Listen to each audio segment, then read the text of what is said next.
Hello दोस्तों, मैं शिफाली आपका स्वागत करती हूँ मेरे YouTube चैनल हिंदी पाठशाला में। आज की वीडियो का विषय है आपका बंटी।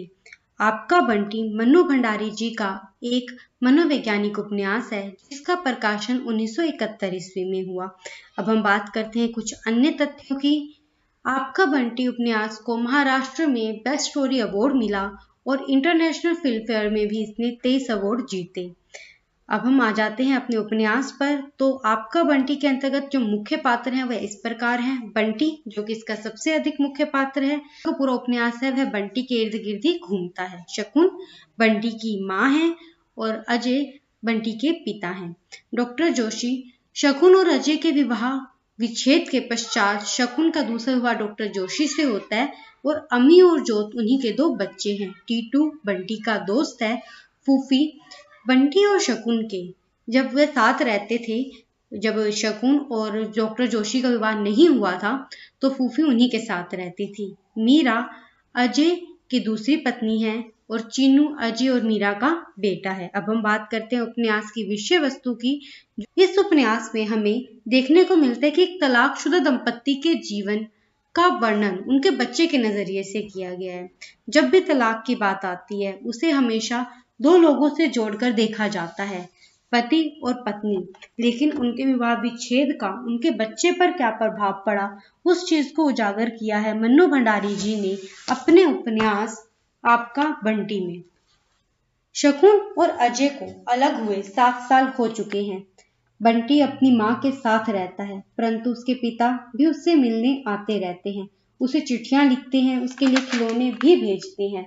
वह बच्चा है कि वह चाहता है कि बाकी बच्चों की तरह उसके भी मम्मी पापा उसके साथ रहें। वह चाहता है कि दूसरों की जैसे परिवार होते हैं, उनके माँ बाप उनके साथ रहते हैं, वह भी वो एक सुखी परिवार, एक वैसा ही साधारण परिवार बनकर उसे एक साधारण परिवार उसे मिले। तभी उसे पता चलता है अपने दोस्त टीटू से कि उसके माता पिता का तलाक हो चुका है।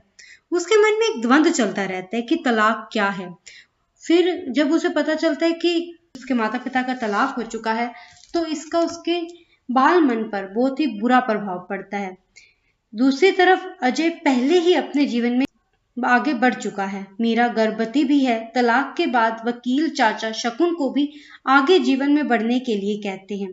तब शकुन भी डॉक्टर जोशी से शादी कर लेती है, पर बंटी उन्हें नहीं अपना पाता।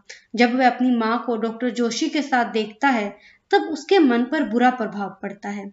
उसका पढ़ाई में भी मन नहीं लगता। तब शकुन उसे अजय के पास भेजने का निर्णय लेती है, पर वह मन ही मन चाहती है कि बंटी मना कर दे, उन्हीं के पास रहे। वह पापा के पास कलकत्ता में ना जाए, लेकिन वह चला जाता है।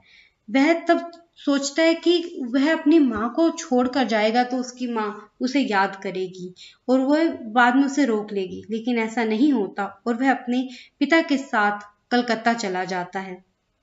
कलकत्ता जाने पर वह अपने पिता को मीरा के साथ देखकर भी वहां पर मीरा को अपनी माँ के रूप में स्वीकार नहीं कर पाता। वहां जाकर अजय भी निर्णय लेता है कि वह बंटी को हॉस्टल में भेज देगा और बाद में उसे हॉस्टल में भेज भी दिया जाता है। इस तरह से उसके हॉस्टल जाने के साथ ही हमें यह उपन्यास खत्म होता हुआ दिखाई देता है, बल्कि वहीं पर यह उपन्यास खत्म हो जाता है। लेकिन जो उसके मन में चलने वाला द्वंद्व था वह हमेशा ही चलता रह जाता है।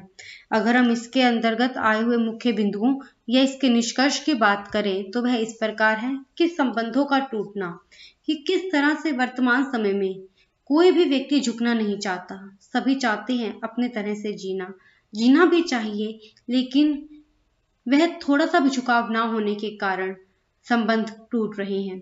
इंसान साथ रहना चाहता है लेकिन ना झुकना नहीं है, इसलिए एक मानसिक घुटन उसके मन के अंदर रहती है कि वह किस तरह से अपना जीवन जिए, किस तरह से अपनी वास्तविक भावनाओं को दूसरे के सामने प्रकट करे। एक अंतर्द्वंद कि वह क्या करे, वह यह काम करे या वह दूसरा काम करे। इस तरह का द्वंद्व उसके अंदर चलता ही रह जाता है। और सबसे मुख्य बात कि इस उपन्यास का वर्णन एक बालक की निगाह से किया गया है कि एक बच्चा जिसके माता पिता का तलाक हो रहा है उस पर क्या बीत रही है, वह क्या अनुभव कर रहा है। ना तो वह अपने माता को दूसरे पुरुष के साथ अपना पा रहा है, ना वह अपने पिता को दूसरी स्त्री के साथ अपना पा रहा है। वह चाहता है कि उसके माता पिता साथ रहें, लेकिन वह हो नहीं पा रहा, जिस कारण वह दुखी है। वह समय से पहले ही अपना बचपन खो चुका है। तो यही सब चीजें हमें इस उपन्यास में देखने को मिलती हैं। इस वीडियो को देखने के लिए आपका बहुत बहुत धन्यवाद। अगर आपको मेरी वीडियो अच्छी लगी हो तो इसे लाइक, शेयर और कमेंट कीजिएगा और मेरे चैनल को सब्सक्राइब कीजिएगा। धन्यवाद।